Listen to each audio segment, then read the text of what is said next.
All right, so I have not looked at this video. Nobody's mentioned it either. Actually, let's look at the Seafoam video. Everybody's been telling me about it. I have not gotten around to seeing it. Did he erase it?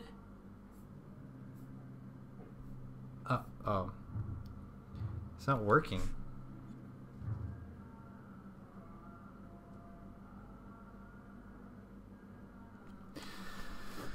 Okie dokie. Alright, there it is. Everybody has been telling me... Oh, I didn't even notice this one. It's probably garbage, though.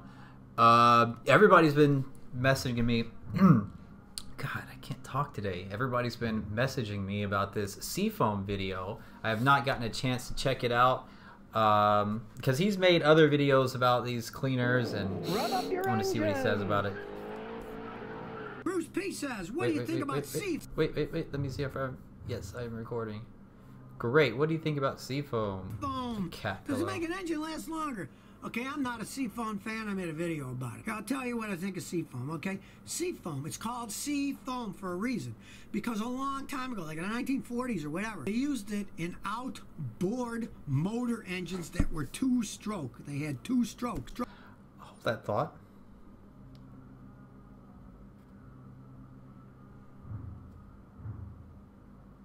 Okay.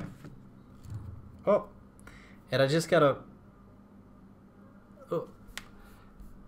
Oh, there's a... I just saw on my phone. I didn't really pay attention to the bell. Oh, that's 10 hours ago. Oh. Oh, Rev Match has a new video out too. How to torque cylinder head. Okay, he's doing some more tutorials. That's cool.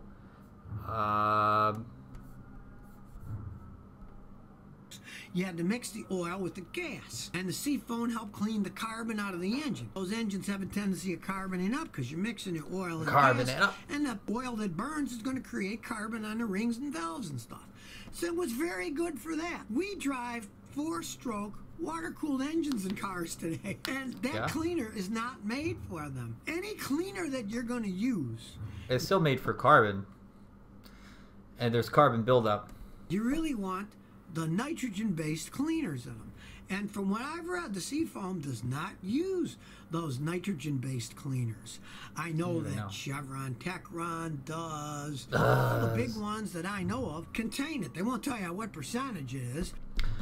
So your beef is that Seafoam was made for boats, and your car is not a boat, so you shouldn't use it.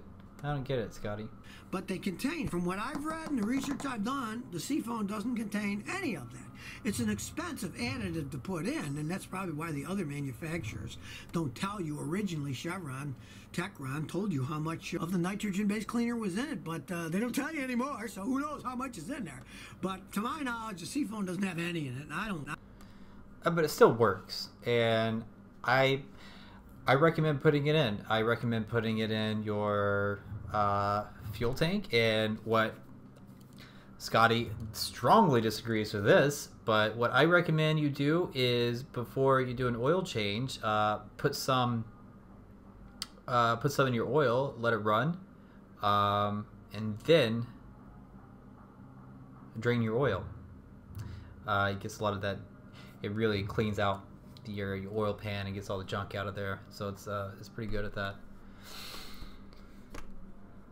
Like a car asked Scotty, should I use a single electrode spark plug or a multi-electric spark plug in my Volkswagen Golf Mark V? Here's the thing about spark plugs. You gotta understand. Fire a spark. It makes an electric spark that ignites the gasoline. A spark will always move from one part where the power is to the ground top to wherever the closest and most electrically conductive part is. So you got one electrode goes dot dot dot dot. If you got 4, it isn't going to fire all 4. It's only going to fire the one that's the closest that has the least electrical resistance. So it really doesn't make any difference, you know.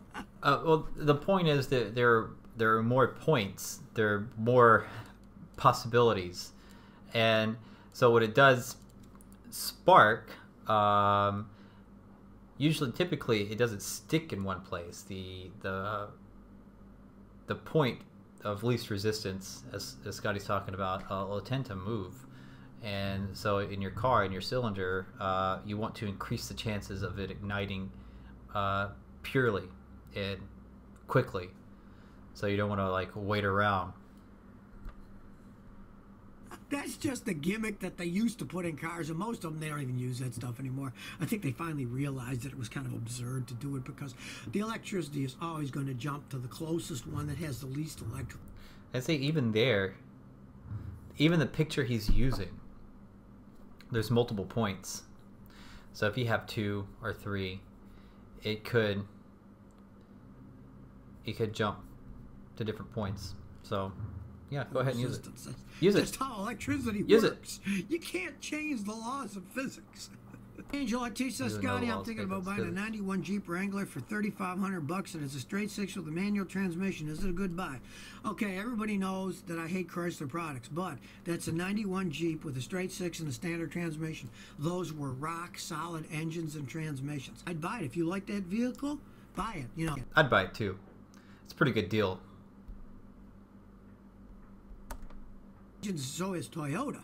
Now, I know as time goes on, they're going to end up putting gasoline direct injection and turbochargers on all of them, and even known for their reliability, they will wear out faster. That's just common sense. That's going to happen. But if you're talking about the older ones that are just normally aspirated, oh, they can last forever. I mean, especially the 1.6s. They're good, strong engines. I've had many 1.6 Toyota engines myself, and they're just pretty much indestructible. You can't destroy them. They just keep running and running and running and running. Yeah, but if you get a wreck, you're going to fucking die. Scotty, what are some good inexpensive cars that are good for disabled people?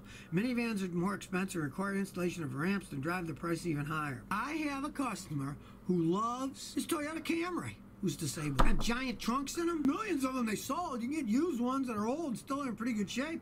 Or if you can get a Sienna van, they've made those for years and years. I had a customer that last year sold a Sienna van. It only had like 90,000. I don't know what you're supposed to do if you're disabled. You need a ramp. You need a ramp. Oh, I remember Don't Taste Me Bro. Better and better and better, because their factories are the most modern ones in the world. They're new. Robots are making them. From what I read, the biggest problem they have is they have to pay their workers a ton of money, because most of their workers have to be qualified engineers who can maintain and All right. Well, that's enough. That's kind of a short one, but I just wanted to see what he said about Seafoam again. All right. Thanks, guys.